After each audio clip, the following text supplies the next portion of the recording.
really moving. It's the same principle in the trot. And we're going to build on it gradually. You know, because of the level she was, she knows how to do mediums and extendeds. So a slight first level type lengthening won't be an issue for her. It'll just be the two of you getting plugged in, your aids being discreet, not suddenly kick, kick, kick, and she gets all crabby. Or she says, here I go, and drops on the forehand and goes a million miles an hour. It's about staying balanced and on the bit. Her shoulders stay up, and then your leg aid just gently encourages a longer stride. And when you first start doing them, remember when we started Yankee, I would tell Victoria for 5 or 6 strides only. We don't do the whole long side or later a whole diagonal. And the quality of your lengthening is going to depend more on the quality of the trot you have before you ask. That's why you want a beautiful sitting trot with the horse up and bouncy, a good bend in the corners so she's really on the outside aids, and then you straighten, rise, and go.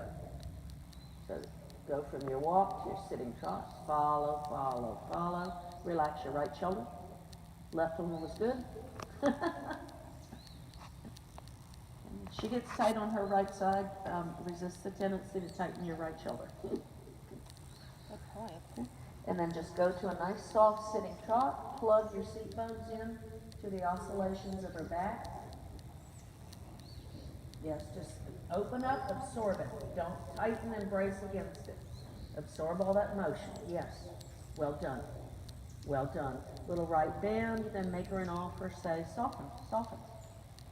Okay. Now you're going to come out of the corner. Get straight. Rise. Carefully with your legs, say length. Good.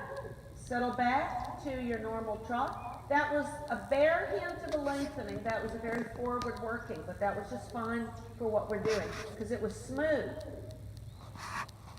Now, you can circle. If you need to come back to walk to develop your sitting trot this way rather than go from rising to sitting, that's okay. Okay. Now keep your seat open as you go to sitting trot. Don't close and tighten against her. Follow her back. Okay. Okay. And now just follow my direction. Get a sitting trot. Come through the corner. Do 4 steps of shoulder in. Look up. Now take the diagonal. Straighten out. Rise your trot. Lengthen. Yeah. Feel a difference? Oh, absolutely. Good. Let her stretch. Tell her that was wonderful. We get them on accident all the time. Yeah, but we want them on the aids on purpose. Oh, now don't you love what's happening in her back? I do. Okay. Now put it together. This time, because this is the easier direction, you can go from rising trot, working trot on the bit, to sitting trot on the bit without walking in between. And as you sit, keep your seat open and start to follow. If you hold when you sit, she'll think you wanted her to walk. It's not a lazy response, it's a horse listening to your seat. Okay, good, good. Do a few steps of shoulder in. Then straighten out, and instead of diagonal lengthening, go straight up the long side after you straighten out, rise and lengthen. Okay, now go. Okay. Now put it back together. Bring it together a little. Circle about 12 meters. Sit somewhere on the circle. Stay with me. We're going to do something in a big pattern. Okay. Plug into her back. Left hip, right hip, left hip, right hip. Yes.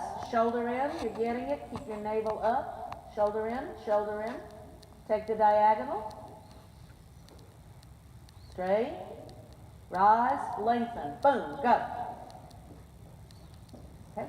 Settle back to a nice, easy trot. Sit trot somewhere on your circle if you can. 20-meter circle or 18-meter. Plug into her. Now, as you come by me, take your left shoulder back. Allow your weight into your right seat bone and give the canter aid with your outside leg. It's all right, doesn't matter. Settle back, settle back. The minute I said canter, you both got canter. Just do a nice, easy sitting trot. Do not tighten, keep everything loose. Relax and loose and top, canter. Oh no. That's all right, you have to tap with the outside leg. You can't just slide it up or side. Now slow down. That's for the weight.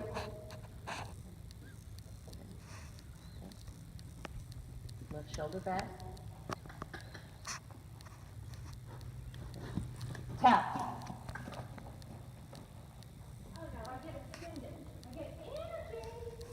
You got energy. Keep it on the bit. If she starts to charge, we're not doing trot lengthenings. Your seat angle and shoulder angle should tell her that. Yes. Very now good. Follow, tummy up, keep your seat open, legs down a little more. Follow every step. Yes, that's it. Keep the legs down. Down the leg, down the leg.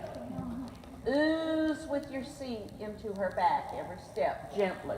Don't push her, but don't brace against her. Just ooze into her back and follow. Well done, leg down.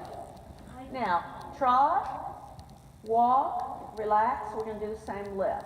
And then when you're walking, I want you to adjust your feet in the stirrups. Yes, my right one I'm losing. Yes.